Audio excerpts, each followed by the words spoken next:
Okay, this is contemporary British society, and we are on class number 4, the title of which, and today's topic is religion and atheism in Britain.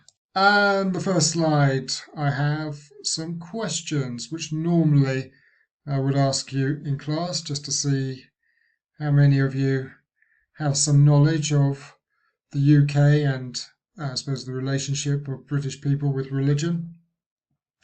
Question number 1. How many people in the UK consider themselves to be religious? You can answer these at home before we proceed, if you like. What are the main religious denominations in the UK, and what is the relationship between the church and state in the UK? By church here, I mean principally the Church of England, and we will be exploring that. Are the British people religious? And we have here some results. This is from a YouGov poll taken 2014, I can see in the bottom right hand corner. And the results here, I think, are quite telling. The question people were asked, do you regard yourself as belonging to any particular religion? 50% of the British population, according to this poll, said that they weren't. It doesn't actually specify on this chart here, and to be honest, I can't exactly remember which parts of the UK were surveyed, whether it was just England or the mainland or the whole of the United Kingdom. But let's assume for the moment that it is at least mainland Britain. 50% of the population, according to this poll, said that they were not religious. So they did not describe themselves as being religious. 6% said that they were religious, okay, or that they did belong to a particular religious group, which was not Christian. 37% described themselves as belonging to a Christian denomination. 7% not sure, not quite sure, you would not be sure, don't know, prefer not to say. So that's quite it was quite an interesting breakdown of the populations. As I say, about half of British people, according to this survey, seem to suggest that did not identify themselves as belonging to a particular religious denomination. What's interesting is the other 50%. So 50% of people did consider themselves to be part. I say 50% actually, so I'm not quite sure why my slide changed then. I say 50%, actually 7% describe themselves as not knowing, so that's 43%. People did describe themselves as belonging to a religious denomination. The interesting thing here is how many of them were sort of practicing whatever religious group that they belonged to. So it's one thing to identify yourself as belonging to a particular religious organization or denomination.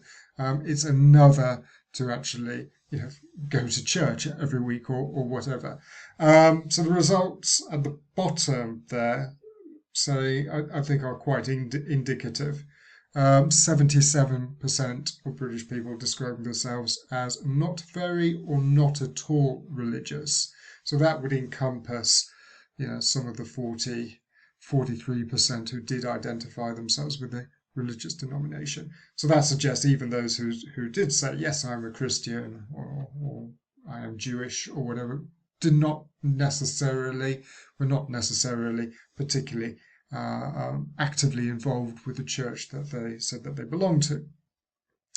23%, so just under a quarter, describe themselves as either fairly or very religious. So I think what these results show, well, first of all, it shows that 50% of the population did not particularly identify themselves with a religion. So presumably they would have considered themselves to be atheist, or at least not not aligning themselves anyway with an established church or an established religion in the UK.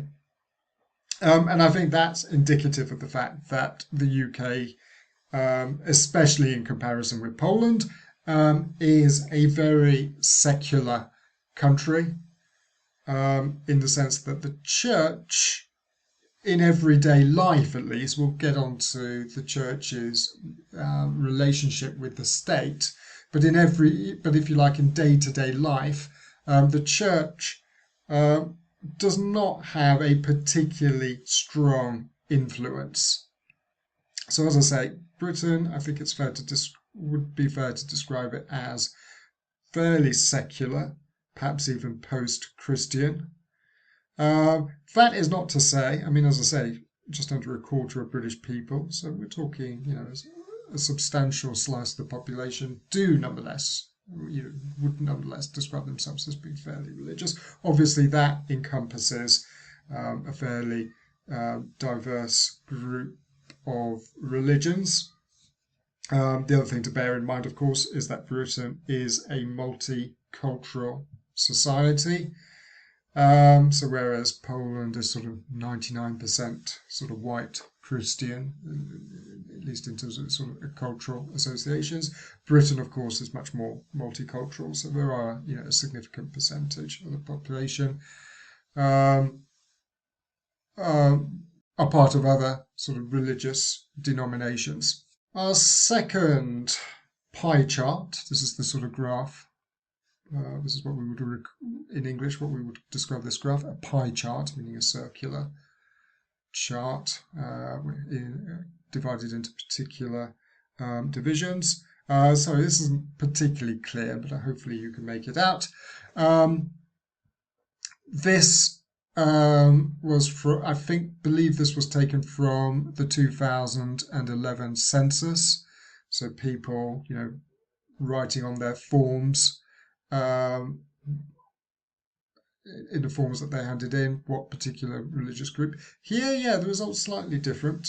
Here, 60% of people identified themselves as being Christian. So when asked to declare what sort of religious denomination they were on their census forms, by all accounts, 60% of Britons described themselves as Christian. Again, what does that actually mean? I mean, does that actually mean you believe in God and go to church regularly, or is it, as I suspect is the case for many of the respondents in this census, is it more a sort of cultural part of your identity, in the sense that you might have been baptized, brought up, gone to a Church of England school or something, and have that sort of cultural linkage, but perhaps are not necessarily a sort of practicing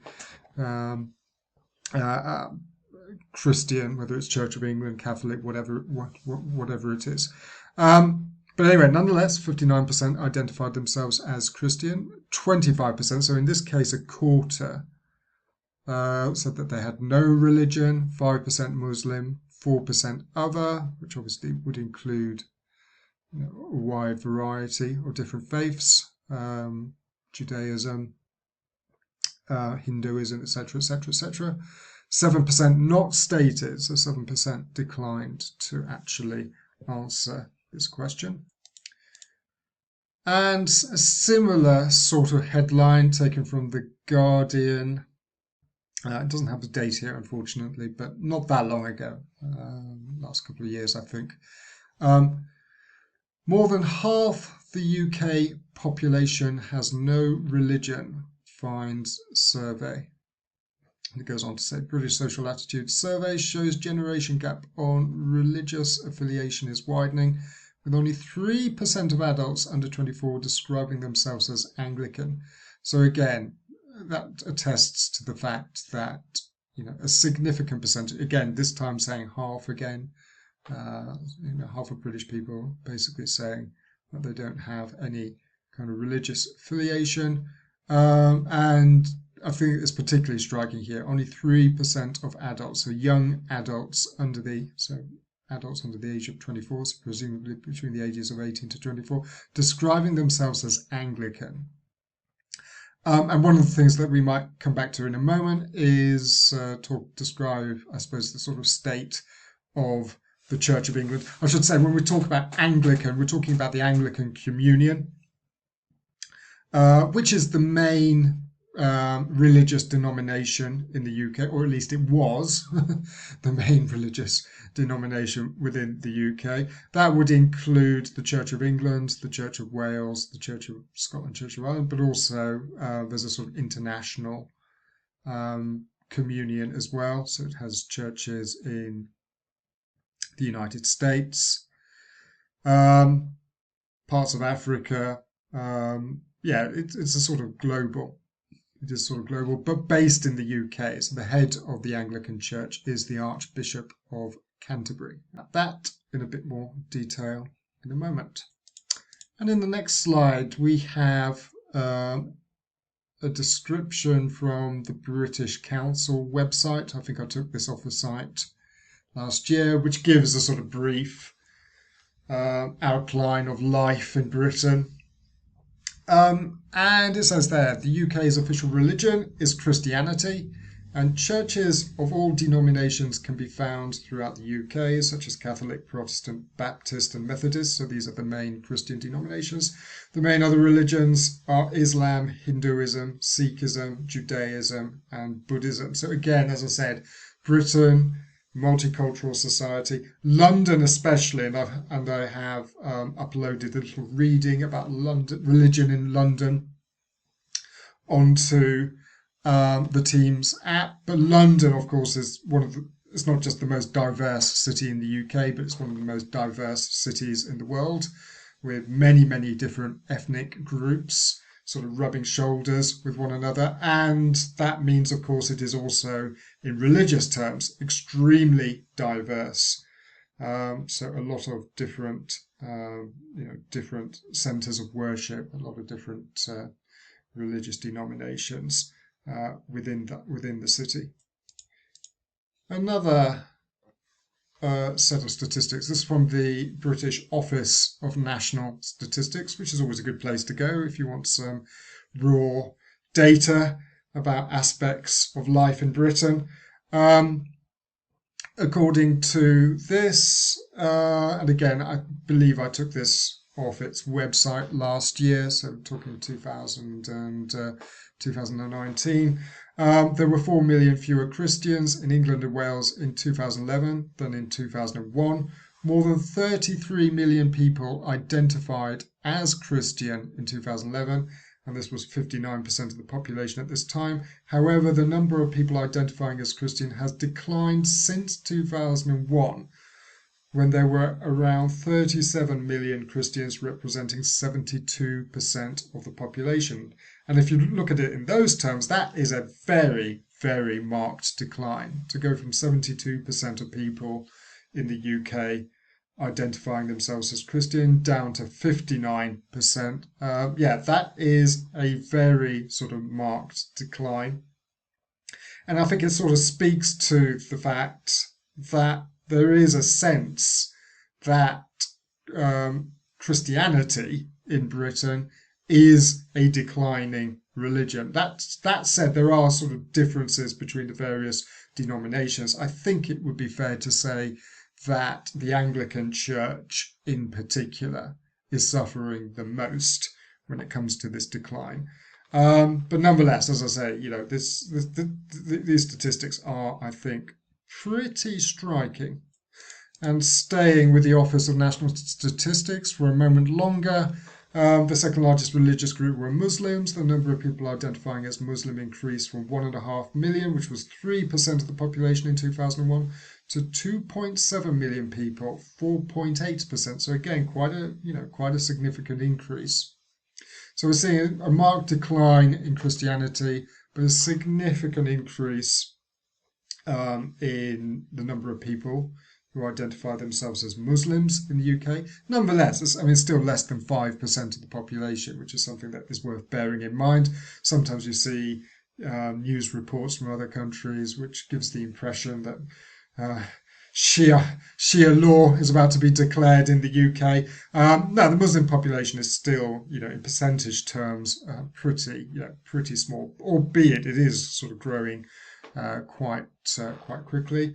Clearly, and again, we're sort of back to not only London, but London especially. Clearly, some parts of the UK have greater numbers of Muslims and other religious denominations than in others. As I've said before, London, West Midlands, one or two other cities in the UK have quite large Muslim populations. Elsewhere, Northern England, Scotland, places like that, their presence is nothing like as great. This here, the source below gives the URL where I took these statistics from. Which brings us on to the Church of England, or the Anglican Communion, if you want to, which would include obviously Wales, Scotland, Ireland as well. And a headline here from The Guardian newspaper: Church and State, an unhappy union, ? And here we have a picture of the Queen's coronation in 1953. You can just about make out the text below. Queen Elizabeth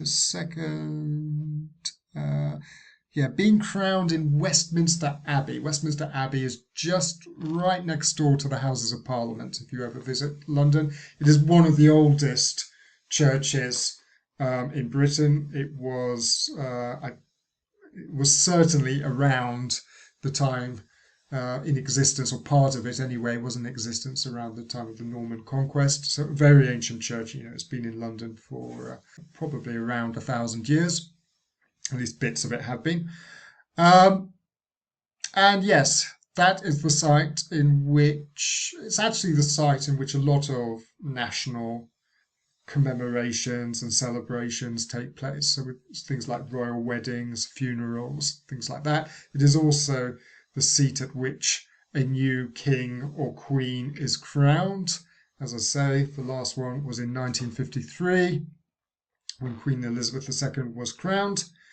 Below that is saying the Church of England is in steep decline, with membership sinking to 14% of Britons. Can it justify its place at the heart of the state? So even with declining church attendance and the declining number of people who identify themselves as being Christian, nonetheless, generally Britain is still viewed as a predominantly Christian country. It's certainly a country with a strong Christian heritage, along with the rest of Europe. And Oakeshott, the chapter in Oakeshott, Oakeshott's book on British culture and civilization, it does have I think quite a good chapter on religion, and there are a few pages in that which describe, I suppose, the evolution of the Church of England and Christianity in Britain. So if you want to know more about that, I would strongly suggest that you take a look at that. He's got about 5 or 6 pages on it, but I think he does quite a good job when it comes to explaining the evolution of Christianity. Just a couple of quick bullet points. I don't want to labour this for too long. But suffice to say, Christianity has had a presence on the British Isles for a long time, so almost 2,000 years.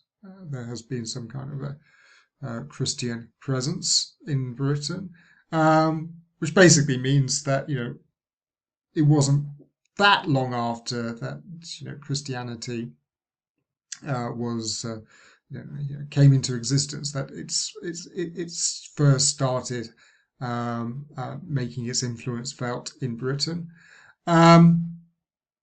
I believe the Romans brought Christianity to Britain, although it didn't really settle there. It was really not until the Anglo-Saxon period that missionaries from other parts of Europe and sent from Rome were sent to Britain. So I think we're talking about the 5th or the 6th centuries that Christianity became more entrenched, certainly in England. I think Ireland was sort of, its process of conversion to Christianity actually began a little bit before the mainland.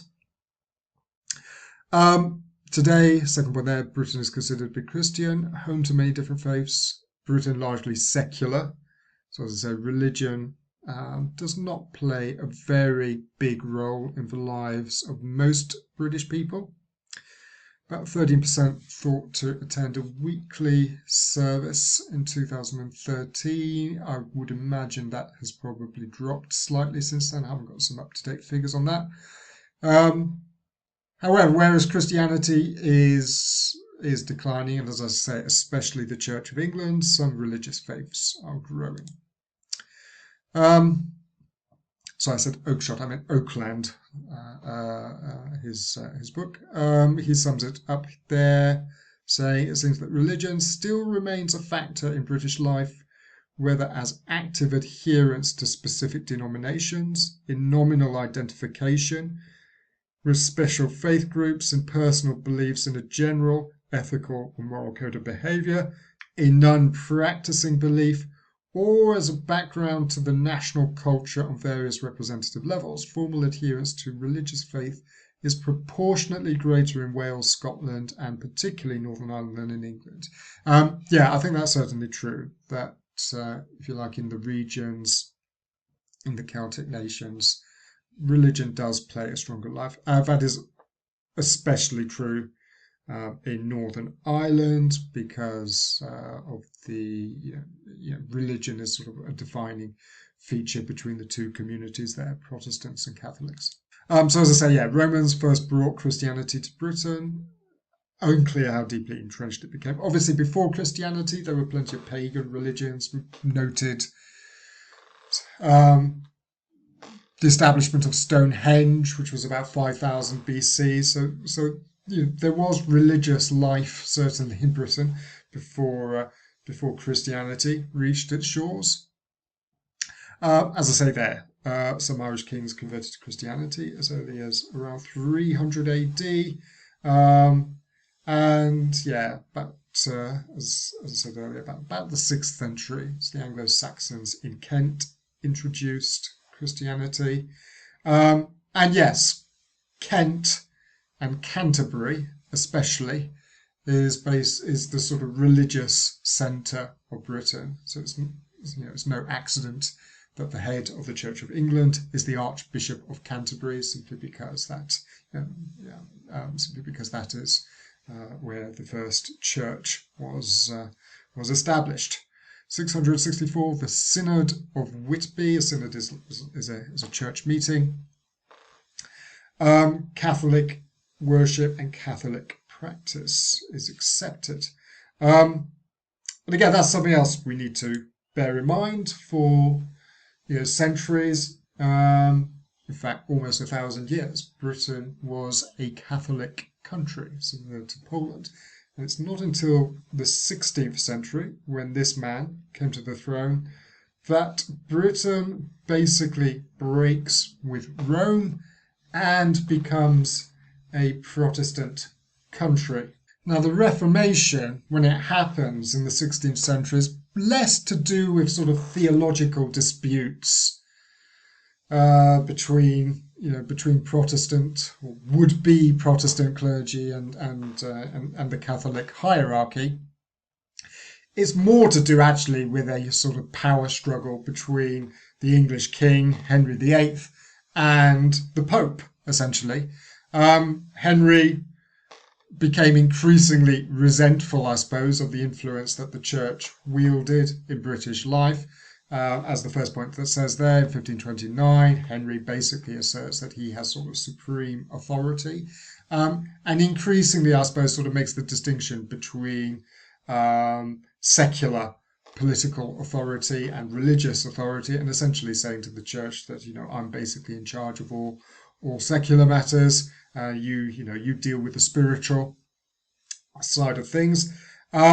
which the Catholic hierarchy and the Pope were not happy with that. A few years later, he eventually takes the fateful step of breaking with Rome and establishing his own church.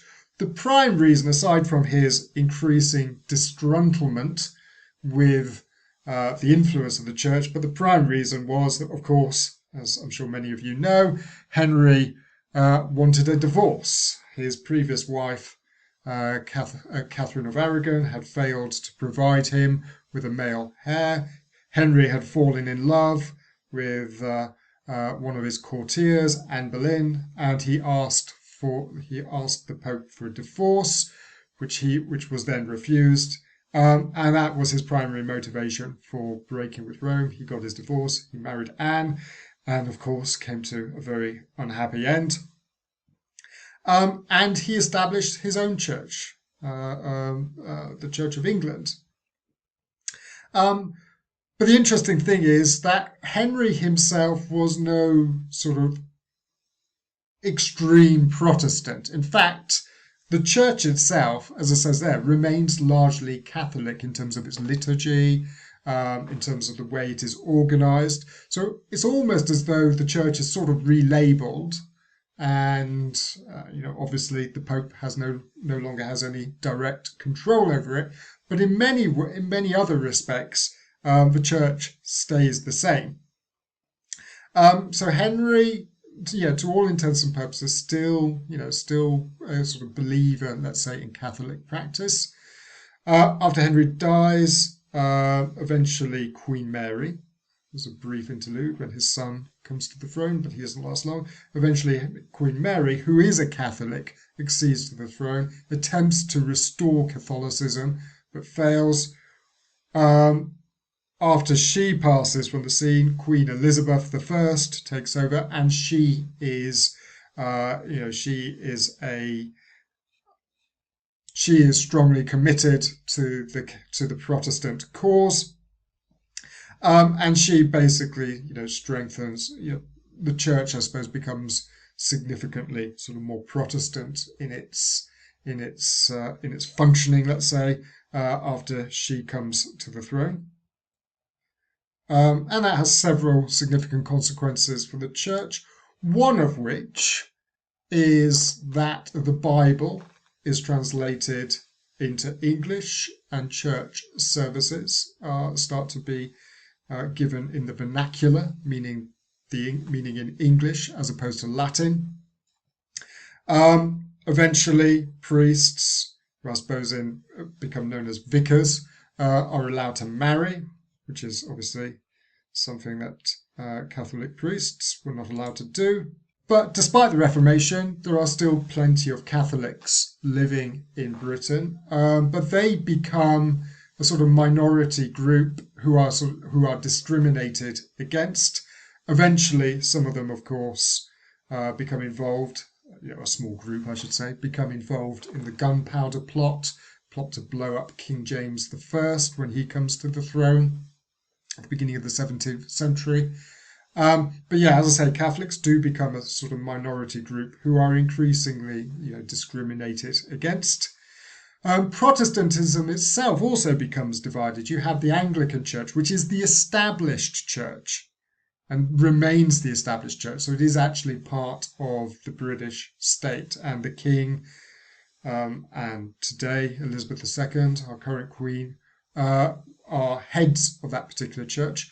But there were plenty of others who became increasingly dissatisfied with the liturgy and the structure of the Anglican Church.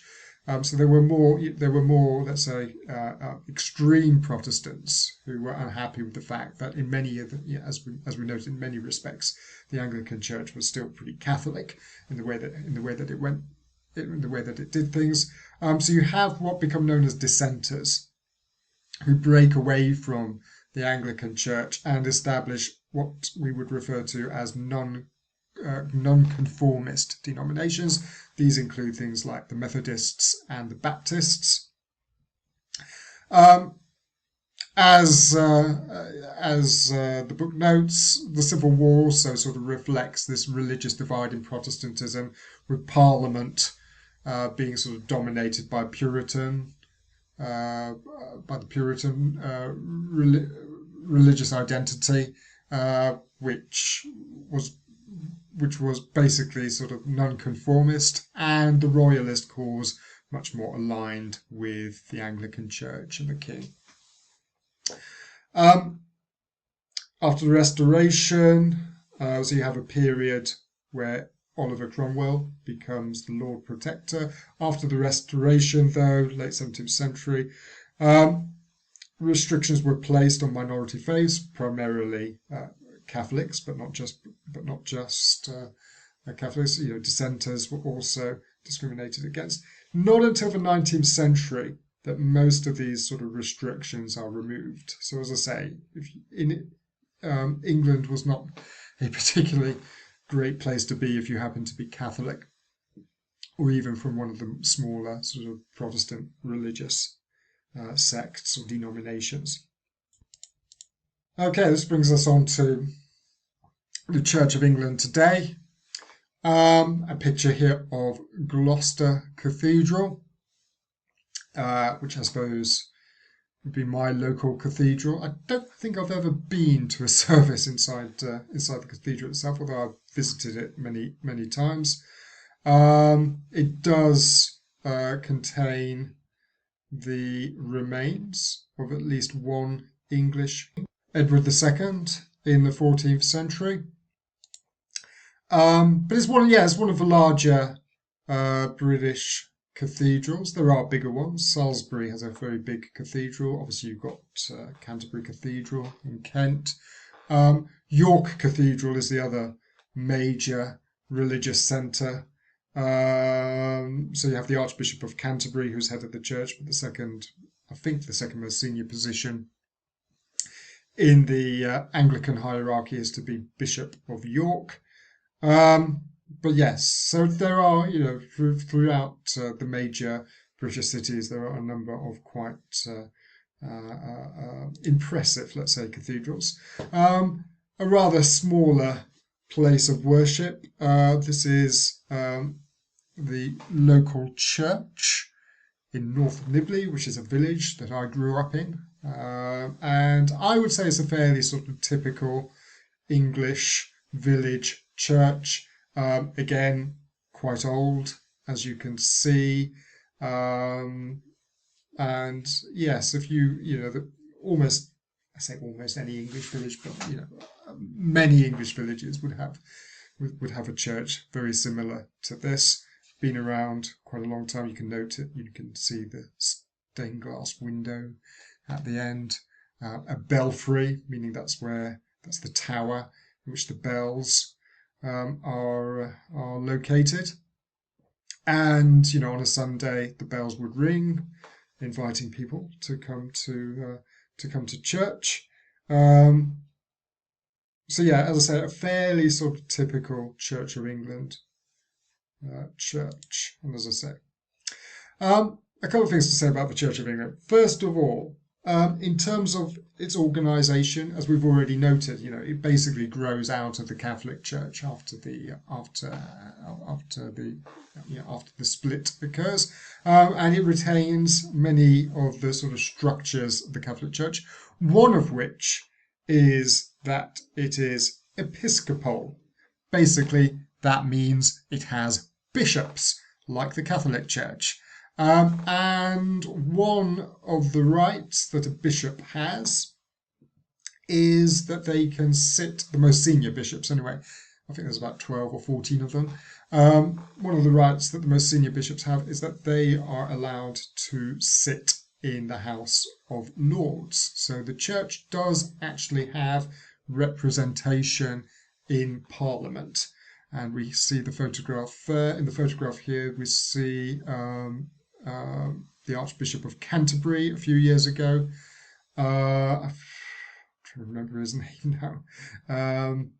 It's not Justin Welby. I've forgotten his name. Anyway, it doesn't matter.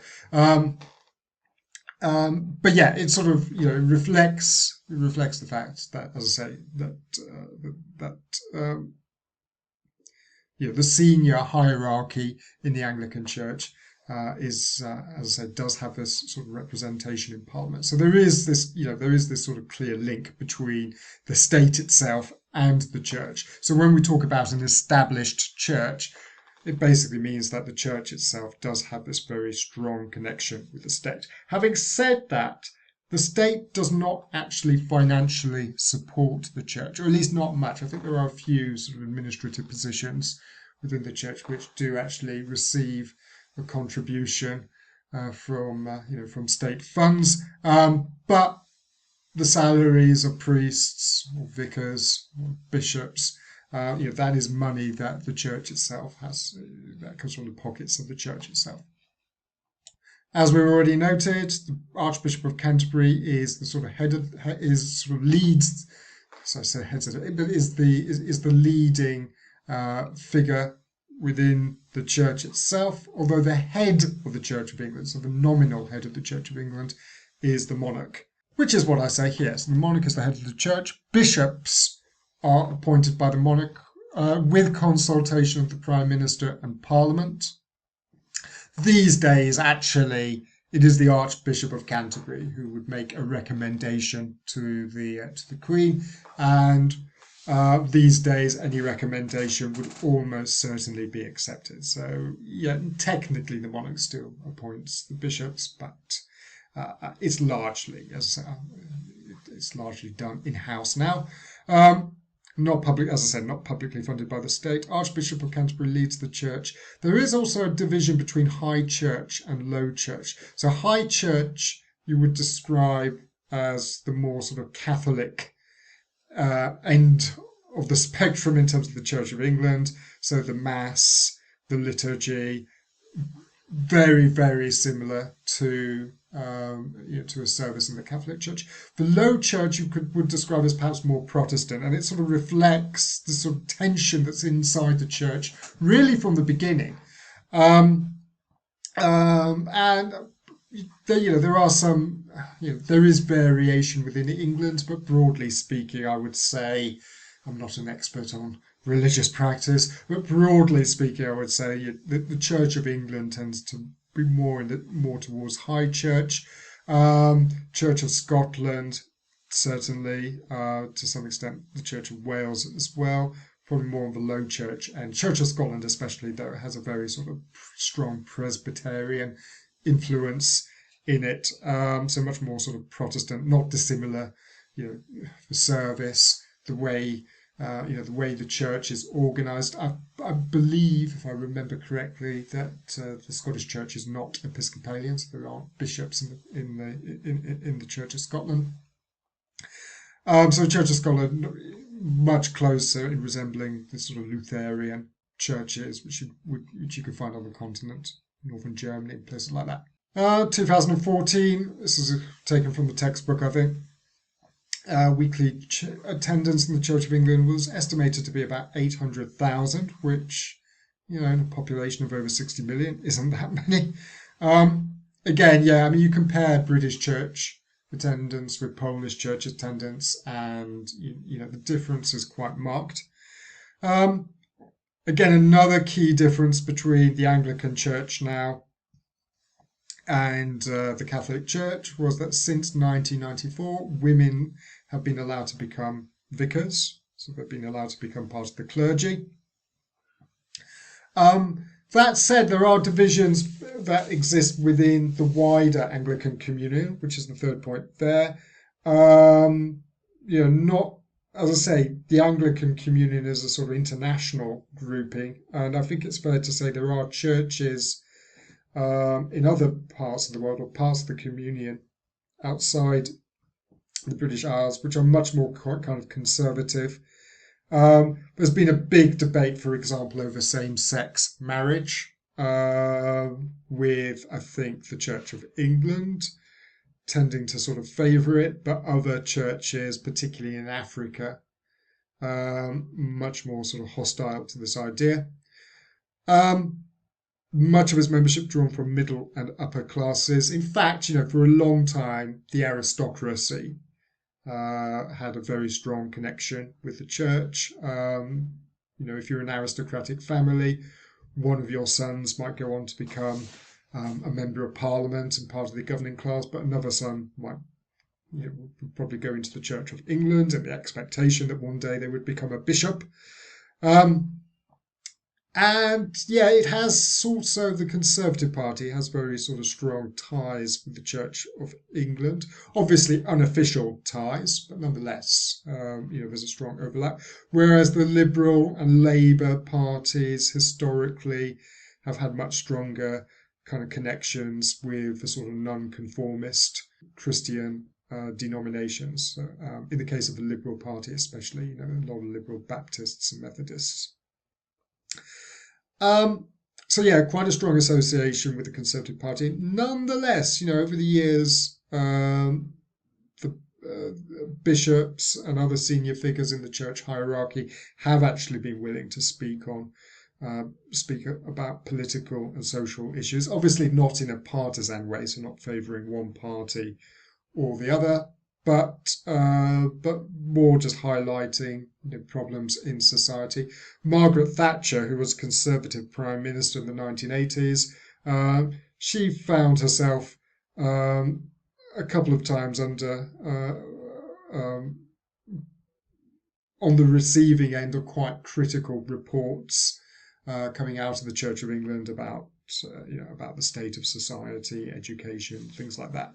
Okay, as I said a moment ago in the previous slide, and I forgot I had this on the next slide, Church of Scotland sort of separate from the COV, as I've already said, more Protestant, Calvinist in its teachings. Other churches as well, the Catholic Church. So even though Britain is predominantly a Protestant country, there is still nonetheless a significant Catholic community. And these days, the Catholic Church actually receives a higher regular attendance than the Anglican Church. A lot of that has to do with immigration into the UK. A lot of Catholics from other parts of the world have come into the UK. Polish communities, especially in many British towns and cities, they have helped to swell the number of people attending Catholic masses.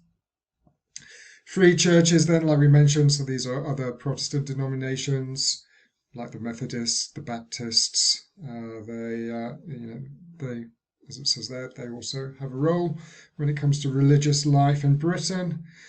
And of course, there are smaller denominations, sects, like the Quakers. The Christian community is quite fragmented in that way. Also, if you like, the less sort of conventional religious groupings, what I term here enthusiastic Christians like Jehovah's Witnesses, they also play a small, relatively marginal role, let's say, in the religious life of the UK. So these are the main sort of Christian groupings. Aside from that, as we already noted, there are other religious groupings in the UK, other religious denominations. Britain for a long time has had quite a large Jewish community. That dates back to, really the early Middle Ages. As I said, Norman conquest brings the first Jews to Britain. The current Jewish community, as it says there, dates back from the mid-17th century. Jewish community has declined in recent years. I would say the vast majority of the Jewish community, not all, but the vast majority of the Jewish community is actually resides in London. And unfortunately, like in many other countries, Britain does have an element of anti-Semitism in British society. And I think, again, like in other parts of Europe, for whatever reason, and to be honest, I'm not entirely sure why, but for whatever reason, those sentiments I think have become stronger in recent years. I wasn't really aware of much in the way of anti-Semitism when I was growing up in the UK, but for some reason, as I say, really in the last 10 years or so, it does seem to be becoming a bit more prevalent. As I say, I'm not entirely sure. I think some of it has to do with social media, sort of anti-Semitic memes going around and what have you. But for whatever reason, as I say, it does seem to be becoming a stronger force in British society, which is rather worrying. Immigration in the 20th century also brought other religions to the UK, and that the main reason for that is the British Empire, and particularly in the 1950s and 1960s into the 1970s. I mean, Britain had a fairly sort of open immigration policy in the 2 to 3 decades after the Second World War, and a lot of people came from former British colonies. Part of the reason for that was that the British economy was doing well. There were labour shortages in key sectors. There was a demand for unskilled labour in many British industries. A lot of people came from the Caribbean. A lot of people also from Pakistan, India, Southern Asia, you could say, parts of Africa, of course, as well. And Britain, very quickly became a sort of multicultural society in those years after, in these post-war years. And of course, yes, with the new immigrants became their religious affiliations as well. And as we noted, about 2.8 million Muslims in the 2011 census. Again, as we said, most live in England, in a few towns and cities. And yeah, among these new immigrants, I say new immigrant, I mean not new immigrants, but among those who with families, let's say, who came in the 1950s and 1960s, yeah, religious observance is actually pretty high, at least when compared with Church of England observance. The Central Mosque in London is the largest Islamic institution in the West, so obviously there is a big Muslim community. Aside from Muslims, Sikhs and Hindus also have a significant presence in the UK. And again, obviously they come from South Asia, so a lot of them have Indian or Pakistani heritage. Non-Christian religions are growing. So you have a situation where Church of England and Christian observance is in decline. Non-Christian religions, in contrast, are growing.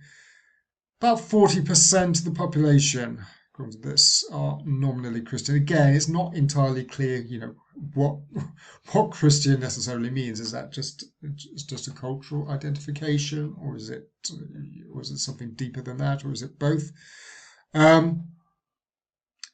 And one thing that I think has become quite striking is that, this is the fourth point there, non-Christian groups can vocally kind of express their views on certain issues. Certainly after 9/11 and then the British government's support for the war on terror, and Britain's involvement in the 2003 Iraq war, that led to quite a significant political mobilization within the Muslim community.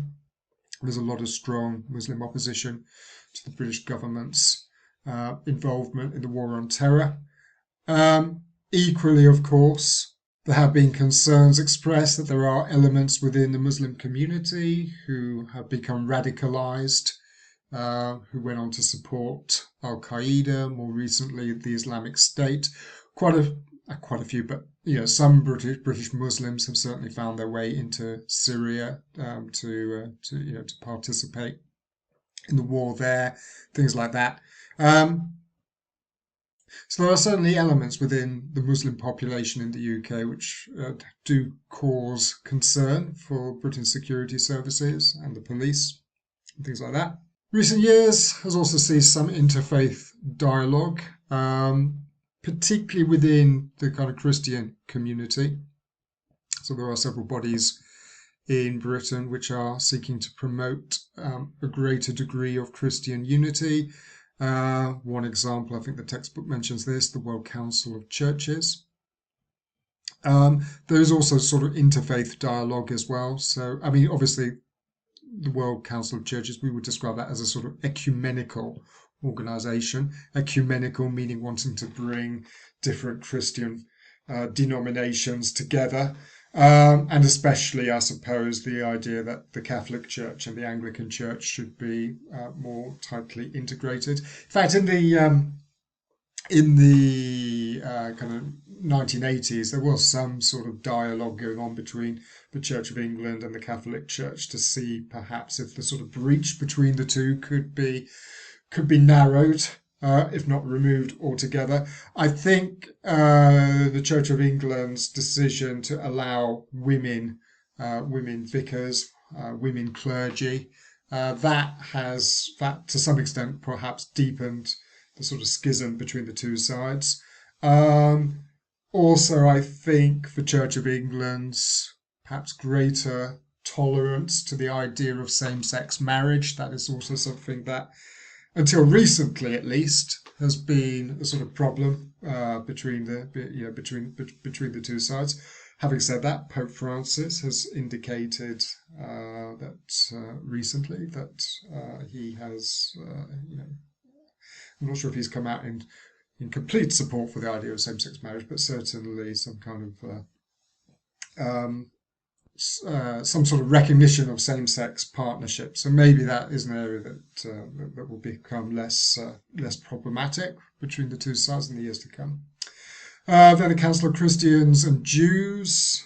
Again, these are obviously sort of two you might describe as Abrahamic religions from the same sort of source. Then there are, as I say, sort of more kind of interfaith dialogues. It's not unusual to see platforms of religious leaders,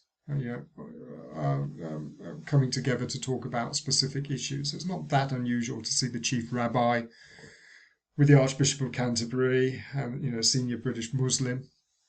So I think there is a sort of recognition among the various religious faiths that they have a sort of responsibility to talk to one another and to come out. Internal conflicts within faiths that sometimes do threaten cooperation. So as I say, women priests, same-sex marriage, these are all issues which can create difficulties from time to time.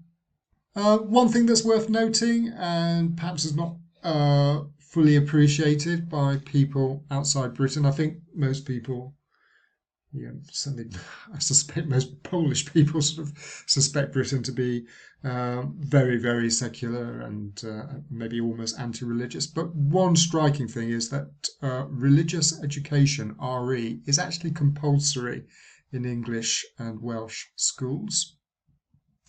And the law says, and maybe we'll talk about this when we talk a little bit about the British school system in a bit more detail on another occasion, but the law says that the school day should start with an act of collective worship.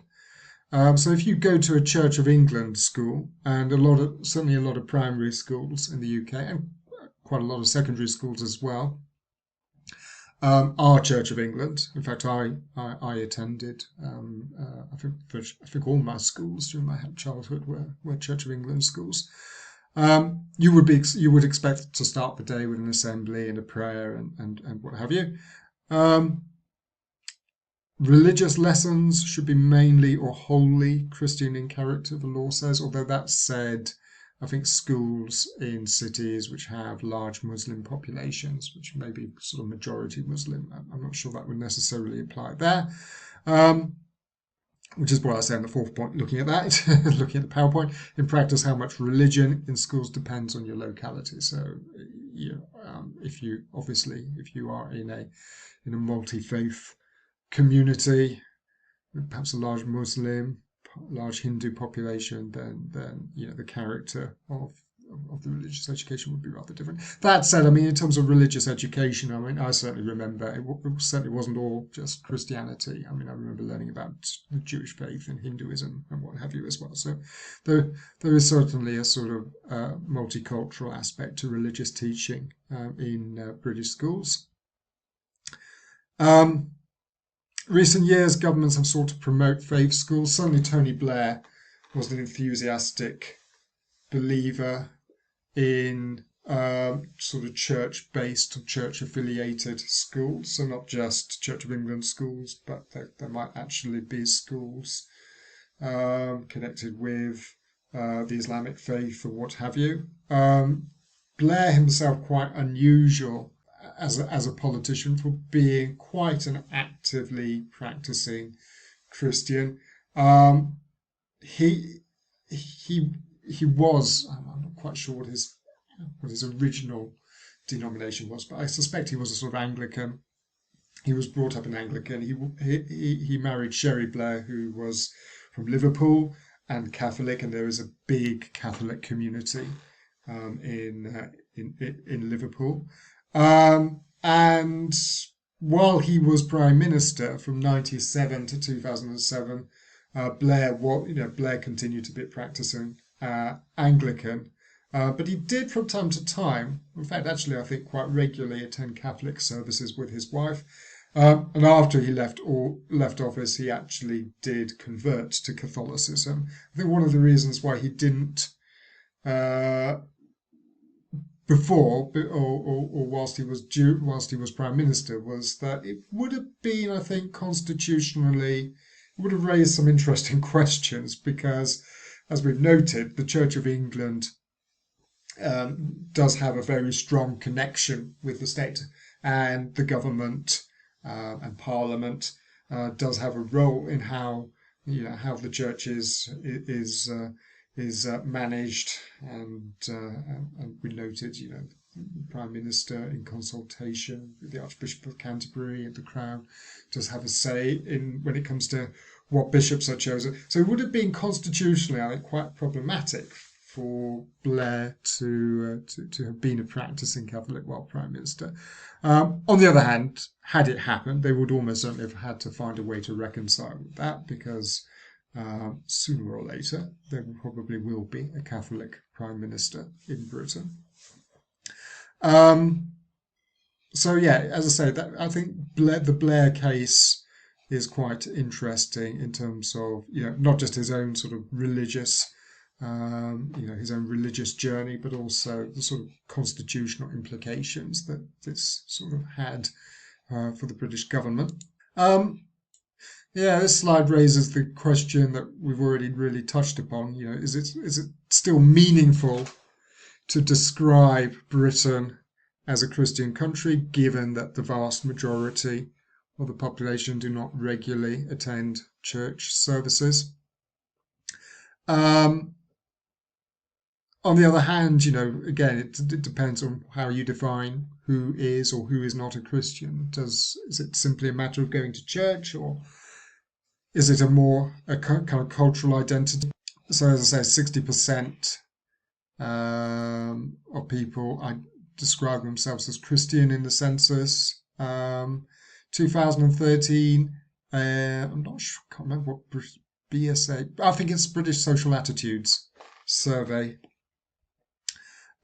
showed only 42% of people identified as Christian. So again, let's say who is and who is not a Christian, that is quite, that is a slightly problematic question.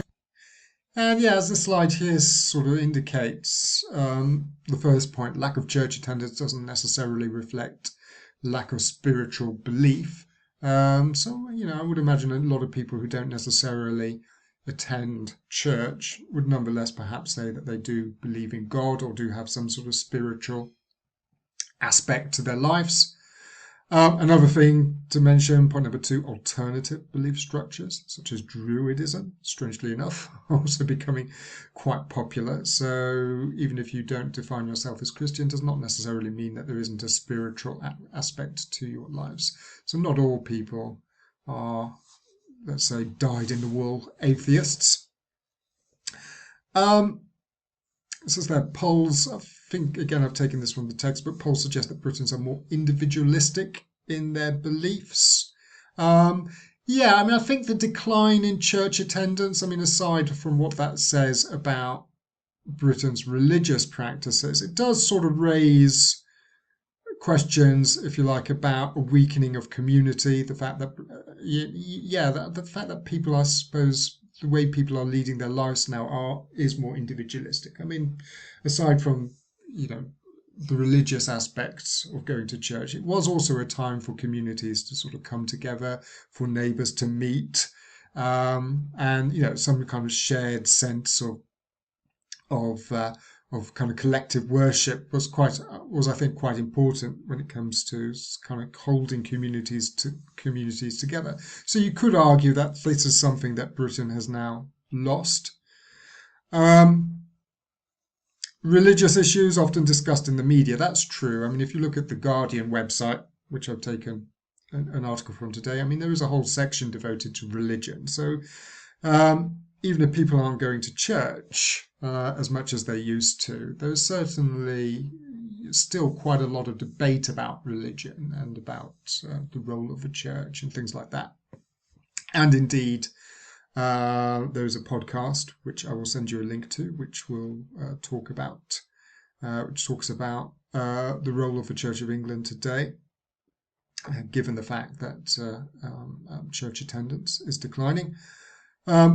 Religious leaders play a prominent role in national debates. Yes, it's certainly true that the Archbishop of Canterbury, who is the head of the Church of England, still play quite a prominent place in national life. He gives a New Year's address on television, similar to the sort of thing that the Pope does at the beginning of the new year. And yes, he is still very much a sort of public figure. Moral traditionalism still prominent among Britons, so there are still plenty of British people with quite conservative social attitudes. Although Brits today are more socially liberal in general, you would have to say. Again, if you look at British attitudes, I mean, they have kind of moved quite a long way, I think, in recent years. Probably the most notable is same-sex marriage, which I think 20 or 30 years ago, I think the overwhelming majority of British people would have come out against that. Now I think, today, again, I haven't seen some of the most recent statistics, but I would imagine anyway that the majority of British people are at least broadly accepting of the idea of same-sex unions, same-sex marriage even. So I think, I think British attitudes on many social issues have certainly become more liberal in the last few years. UK social structures also based on Christian religion. I mean, we mentioned the fact that the church is sort of part of the British state. Every village, in fact, even in towns, there are parishes, which again are sort of based on. You have a parish council, for example, which is based on sort of church structures.